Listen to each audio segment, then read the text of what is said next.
Chapter 5. Within a short walk of Longbourn lived a family with whom the Bennets were particularly intimate. Sir William Lucas had been formerly in trade in Meryton, where he had made a tolerable fortune and risen to the honour of knighthood by an address to the king during his mayoralty.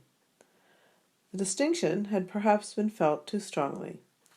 It had given him a disgust to his business and to his residence in a small market town, and quitting them both, he had removed with his family to a house about a mile from Meryton, denominated from that period Lucas Lodge, where he could think with pleasure of his own importance, and, unshackled by business, occupy himself solely in being civil to all the world.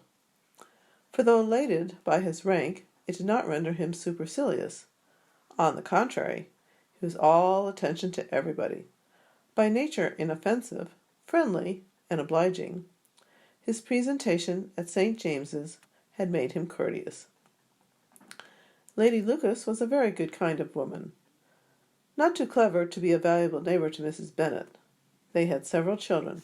The oldest of them, a sensible, intelligent young woman, about 27, was Elizabeth's intimate friend. The Miss Lucases and the Miss Bennets should meet to talk over a ball was absolutely necessary, and the morning after the assembly brought the former to the Longbourn to hear and to communicate. "You began the evening well, Charlotte," said Mrs. Bennet with civil self-command to Miss Lucas. "You were Mr. Bingley's first choice." "Yes, but he seemed to like his second better." "Oh, you mean Jane, I suppose, because he danced with her twice." "To be sure, that did seem as if he admired her. Indeed, I rather believe he did. I heard something about it, but I hardly know what. Something about Mr. Robinson." "Perhaps you mean what I overheard between him and Mr. Robinson? Did not I mention it to you?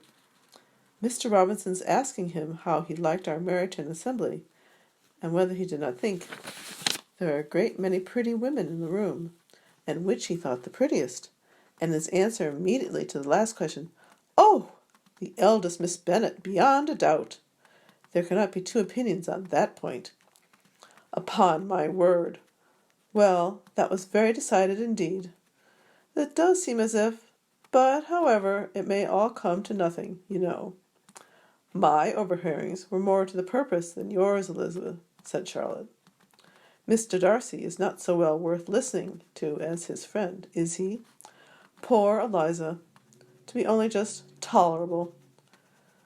I beg you would not put it into Lizzie's head to be vexed by his ill treatment, for he is such a disagreeable man that it would be quite a misfortune to be liked by him. Mrs. Long told me last night that he sat close to her for half an hour without once opening his lips." "Are you quite sure, ma'am? Is not there a little mistake?" said Jane. "I certainly saw Mr. Darcy speaking to her." "Aye, because she asked him at last how he liked Netherfield, and he could not help answering her. But she said he seemed very angry at being spoke to."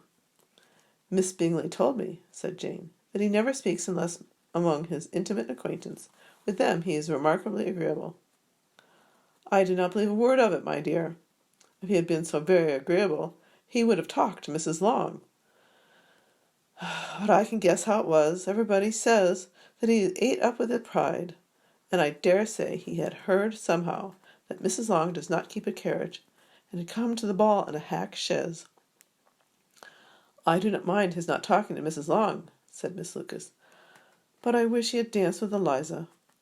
"Another time, Lizzie," said her mother. "I would not dance with him, if I were you." "I do believe, ma'am, I may safely promise you never to dance with him."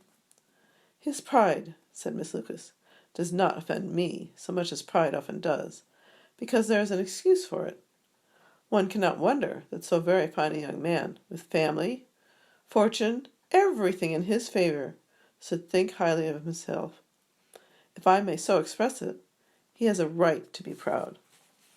"That is very true," replied Elizabeth, "and I could easily forgive his pride, if he had not mortified mine." "Pride," observed Mary, who piqued herself upon the solidity of her reflections, is a very common failing, I believe. By all that I have ever read, I am convinced it is very common indeed, that human nature is particularly prone to it, and there are very few of us who do not cherish a feeling of self-complacency on the score of some quality or other, real or imaginary.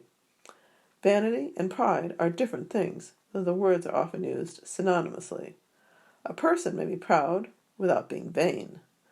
Pride relates more to our opinion of ourselves. Vanity to what we would have others think of us.